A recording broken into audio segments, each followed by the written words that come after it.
Hello everyone and welcome to the Weekly Rewind presented by Attractions Magazine. This episode is for Friday, February 26th, 2016. I'm your host Banks Lee. As always, we're going to take a look back at the past 7 days of our Twitter feed at Attractions. So let's get started. Last Friday on February 19th, we shared this photo from Fun Spot America, the Orlando Park off of International Drive, of a sunset there in behind the Freedom Flyer and White Lightning coasters. Now, Florida sunsets are some of my favorite sunsets out there, and in Orlando, they can be some of the most photogenic, especially with all the rides around Orlando. So let me know in the comments below if you've ever encountered a beautiful Florida sunset like this. Where would you think is the best place to get a good photo of a sunset in the theme parks? February 20th, we were over at SeaWorld Orlando for Bands, Brew, and Barbecue, their annual event honoring America's heroes. Also on February 20th, we were over at Epcot for Tapestry of America to interview Patti LaBelle. You can see that interview on this past week's episode of the show. Bands, Brew, and Barbecue over at SeaWorld's got lots of great food options there and beer options. And right here, you can see the fried pickles and fried jalapeno rings.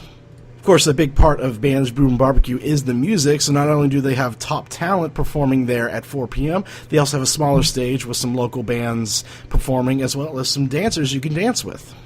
Here's a look at some of the merchandise that you can get at Bands, Brew, and Barbecue. The event is happening this weekend and next weekend at SeaWorld Orlando, so be sure to head to our blog at attractionsmagazine.com to see who's performing. Here's a look at construction progress for a new area of Norway over in the World Showcase at Epcot. This is going to be an expanded Frozen section, which inside that facade there is going to be the new meet and greet for Anna and Elsa. On February 21st, Kylo Ren made his debut in the Jedi training show Trials of the Temple at Hollywood Studios. You can see a video of his first appearance on our YouTube channel at youtube.com/attractionsmagazine. Also on February 21st, we shared this photo of the flowers at Epcot around sunset. The International Flower and Garden Festival at Epcot starts next weekend, so be sure to come out, and it's going to be expanded to 90 days this year, so there's plenty of time to come and enjoy the festival if you are in town. That night on February 21st, the Wonderful World of Disney, Disneyland 60 television special, aired some new concept art for Star Wars lands coming to Hollywood Studios and Disneyland. This is just a look at one of them. You can find other pieces of art on our blog. February 22nd, we shared these photos of Shakira and Jason Bateman, who recently visited Disney's Animal Kingdom Lodge to promote the upcoming Disney animated film Zootopia, coming out next month. February 23rd, we posted this photo from Universal Studios Florida of a banner that you see when you exit the park. Fun play of words on the Terminator franchise there. You'll be back.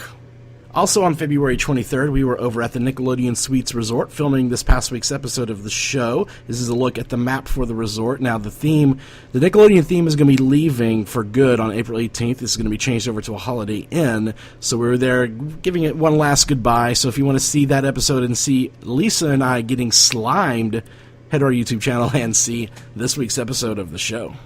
February 24th, we shared a look at the brand new solar panel hidden Mickey. It's not really hidden because it's pretty big right there. That's right outside of Epcot on Walt Disney World property. And this is a size comparison based on the forest hidden Mickey that's not too far from Disney property off of Highway 27. On February 25th, we were over at Kennedy Space Center Visitor Complex for the opening of their brand new interactive experience, Cosmic Quest. We'll have a full look at this new game on a future episode of the show. And finally, on February 25th, we shared a look at some action figures that we found on sale over at Universal Orlando based on Jaws. I would really like that Jaws action figure. That looks pretty cool. Kind of recreate my own Jaws ride at home. And that's going to do it this week for the Weekly Rewind. As I said earlier, be sure to tune into this past week's episode of the show. We hosted it from the Nickelodeon Suites Resort. Elisa and I got slimed. It was a childhood dream come true for me. And we also take a look back at the past 10 years of the resort before it changes over to Holiday Inn for good. And until next week, guys, have fun. We'll see you later.